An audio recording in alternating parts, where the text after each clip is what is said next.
रक्षा के साथ साथ अपने स्वजनों के भी धर्म की रक्षा की। और हमारे यहाँ धर्म का मूल चिंतन यही है। वेदव्यास जी ने बहुत सुंदर बात महाभारत में कही है। जो भय सामान्य तौर पर रहता है, कहीं धर्म सभा होती है तो लोग भय हो जाता है कि यहाँ लोग कुछ कठोर बात कहेंगे, परमतावलंबियों पर कोई टिप्पणी करेंगे। धर्म हमारे अपने मार्ग प्रशस्त करने के लिए है, किसी दूसरे का मार्ग रोकने के लिए नहीं। और हम धर्म का व्यवहार करते हुए किसी दूसरे का मार्ग रोकते हैं। मैं ये कहता हूं कि मेरा धर्म है और ऐसा करने में आपका रास्ता रुक जा रहा है तो धर्म नहीं, अधर्म। धर्मो यो बाधते धर्मा सधर्मा कुलम, अविरोधी हो तो धर्मा सधर्मा मनुष्यतम। महाभारत में व्यास जी कहते हैं कि जो धर्म कहकर दूसरे किसी धर्म में से, मेरा गुरु धर्म है, किसी का शिष्य धर्म है, मेरे गुरु धर्म के पालन करने में अगर मेरे शिष्य के धर्म की हानि हो रही है तो वो दोनों अधर्म हो जाते हैं। धर्म तो अविरोधी है, वो न किसी का विरोध करता है और न कोई उसका विरोध कर सकता है, क्योंकि वो शाश्वत सत्य है जिसने इस पूरे जगत को धारण किया हुआ है। इसीलिए पोस्टर के ऊपर लिखा है कि धर्मो विश्व से जगता प्रतिष्ठा। इस जगत की प्रतिष्ठा ही धर्म से। धर्म कोई संस्था नहीं है, कोई समूह नहीं, कोई समुदाय नहीं। धर्म वो सत्य है जो पूरे जगत को धारण करता है, वो सारे तत्वों को धारण करता है, ईश्वरत्व को भी धारण करता है, अश्वत्व को भी धारण करता है। लेकिन जब उपदिष्ट करता है तो हमेशा सद्मार्ग की तरफ उपदिष्ट करता है। मन में हर तरह की हमारी बातें आती हैं, उसमें कोई बुराई नहीं, लेकिन जब चुनना होता है तो व्यक्ति आदर्श को चुनता है। जीवन में सुख भी आते हैं, सुख भी आते हैं, लेकिन जब आदमी अपने जीवन के आदर्श को रेखांकित करता है तो हमेशा सुख से रेखांकित करता है। दुख का तो स्मरण करना नहीं चाहता। वो अलग बात है कि अब अविद्यावश वो हमारे चित्त पे चिपका रहता है। तो इसलिए धर्म के नाम पे किसी को बहुत डरने की जरूरत नहीं है। कहीं कोई सभा हो तो उसको उसी भाव से लेने की जरूरत है। और विद्वानों को भी इस बात की जिम्मेदारी समाज के प्रबुद्ध वर्ग को भी लेने की जरूरत है कि धर्म का सही रूप समझाएं। क्योंकि धर्म जिसको हम सत्य नारायण कहते हैं, जिसकी कथा करते हैं, वही धर्म का स्वरूप। सत्य ही हमारे यहाँ नारायण सत्य है, उससे पहले सत्य ही नारायण। सत्यम यो ईश्वरे लोके सत्य धर्म सदा सदा। सत्य ही है जिसके आश्रय में धर्म चलता है। तो धर्म तो कभी दूसरे रास्ता रोक ही नहीं सकता, जबकि जो सत्य के आश्रय पे चलेगा और दूसरे का मार्ग क्यों रोके? वो अगर मार्ग किसी का रुकता भी है तो वो निश्चित असत्य ही होगा। लेकिन धर्म कहकर दूसरे धर्म का मार्ग कभी धर्म नहीं रोक सकता है। तो धर्म के सही भाव को समझना, अपने सामाजिक कर्तव्यों को समझना, अपने दायित्व को समझना। और उससे भी सबसे सुंदर बात यह है, जहां आप रहते हैं अपनी लोक परंपराओं को भी जानिए, अपनी कुल परंपराओं को भी जानिए।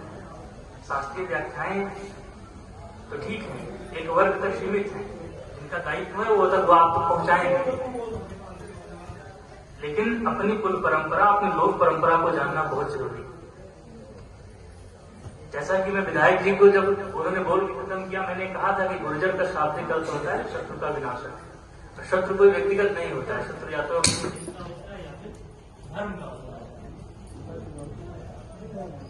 दूसरी तरफ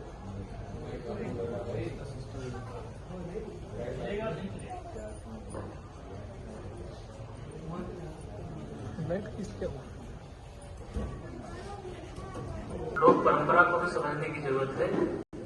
स्थान का बल स्थान की देवता से होता है, लोक की देवता से होता है, कुल देवता से होता है।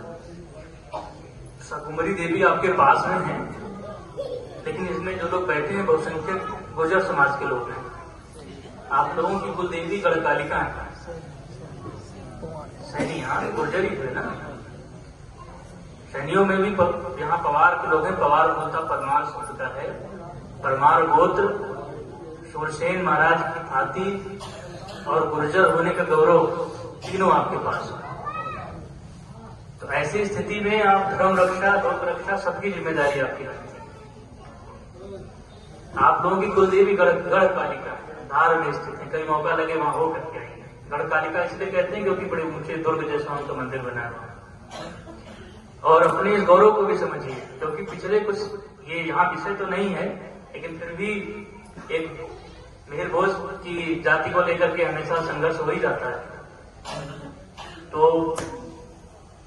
गुर्जर जो हैं ये परमारों में भी हैं, प्रतिहारों में भी हैं और चालुक्यों में भी हैं।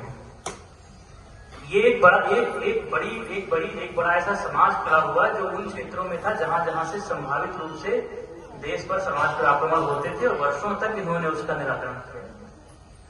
तो धीरे धीरे जब बाद में उनको शाद्र धर्म प्रवेश हुआ तो उसमें परमार भी हुए, प्रतिहार भी हुए। तो ये कोई विषय ही नहीं है कि वो गुर्जर हैं तो शायद राजपूत हो ही गए, क्योंकि वो उन्हीं से राजपूतों का मुख्य समाज ही गुर्जरों से बनता है। तो अपने उस गौरव को भी जानना जरूरी है, अपने कुल देवी देवताओं को भी जानना जरूरी है, तभी ठीक से धर्म पालन हो पाएगा। क्योंकि हमारी जो स्थानिकता जो है, जहां समाज में रहते हैं, उसका सारा बल जो है वो लोक देवता और कुल देवता से होता है और उसी से परिवार चलता है। माताओं की विशेष तौर पर जिम्मेदारी है, उन सबको क्रमशः अपने बच्चों को और उसके आगे आने वाले वंशों को इसको बताते चलना बहुत जरूरी है। तो आज की इस सभा में जो बातें संतों के माध्यम से हुई, क्योंकि संतों का पहले भी इसकी महिमा बताई गई है।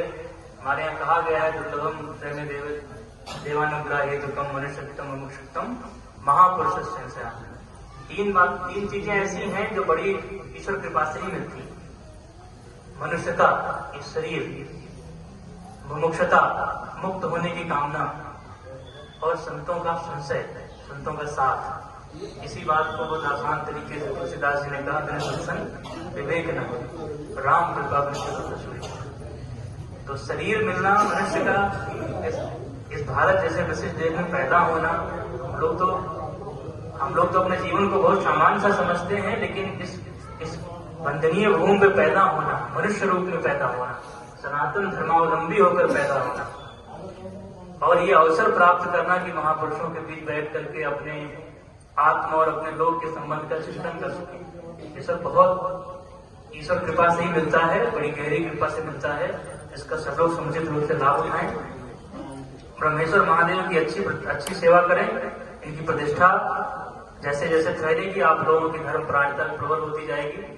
और भगवान से प्रार्थना है कि आप सबको ऐसे ही धर्म के मार्ग पर प्रशस्त रखें, प्रतिबद्ध रखें और सबको धर्मज्ञ, धर्मरत और धर्मवादी बनाएं। इसी के साथ मैं पुनः अश्विनी जी का, जिन्होंने अगवानी की इस पूरे कार्यक्रम की, उनको पुनः बहुत साधुवाद देता हूँ। पंडित यशपाल जी को, जिन्होंने पूरा इस उपक्रम को संचालित किया, उनका बहुत साधुवाद। आचार्य राघवेंद्र दास जी ने ही सभी संतों को एक मंच पर यहाँ सहयोग सिद्ध किया है, सबको इकट्ठा करके। तो हमने आपको ही ये दायित्व दिया कि आप ये सबके इतने संतों को जोड़ करके एक मंच पर आप ला सकते हैं। तो आप अपने स्थान पर थे, पटना से आए, ट्रेन कैंसिल हुई, फिर प्लेन से आए, वो विलंब हो गई, तो रात भर पूरा आपने जागरण किया। तो इतना सब कुछ होकर के, लेकिन अंतिम में सुबह जब मैंने आपको फोन किया 4 बजे, तो आपने कहा कि आचार्य जी फ्लाइट मेरी फिर से विलंब है, लेकिन धर्म सभा होगी और मैं आऊंगा, आप बिल्कुल चिंता नहीं करिएगा, हम सब लोग मिलकर करेंगे। और मैंने भी कहा आप आएंगे तभी हम इसको आरंभ भी करेंगे। तो देखिए तमाम तरह की बातें आई। समय विवाह के बहुत कार्यक्रम हैं, बहुत लोग उसकी वजह से नहीं आए, आने में भी कुछ समस्या हुई राजवीर जी को, लेकिन इसके बावजूद इतनी सुंदर संगति बन के तैयार हुई जो हमारी। इस सुंदर स्वभावों से ही सुंदर हृदय बनते हैं। तो यही प्रार्थना लेकर के, यही भाव लेकर सब लोग जाइए कि समानो मंत्रा समिति समानी, हम सबकी कामनाएं, हम सबके संकल्प एक समान, हम सबकी सभा एक समान, और हमारी एक सुंदर संगति हमारे समाज में एक अच्छी, एक दूसरे से बहुत सौहार्दपूर्ण तरीके से संबंध बना रहे, क्योंकि यही मनुष्यता की कसौटी है। बाकी सारे जानवर जो है वो अपने अपने लाभ के लिए दूसरे को सींग मारने में संकोच नहीं करते। मनुष्य ही है जो हित अनहित सबका चिंतन करके फिर कोई कार्य करता है। तो आप सब लोग ये संकल्प लेके जाएं, ऐसे ही धर्म पूर्वक, सद्भाव पूर्वक आगे भी ऐसी अनेक सभाओं के साक्षी बनेंगे, ऐसे अनेक सभाओं का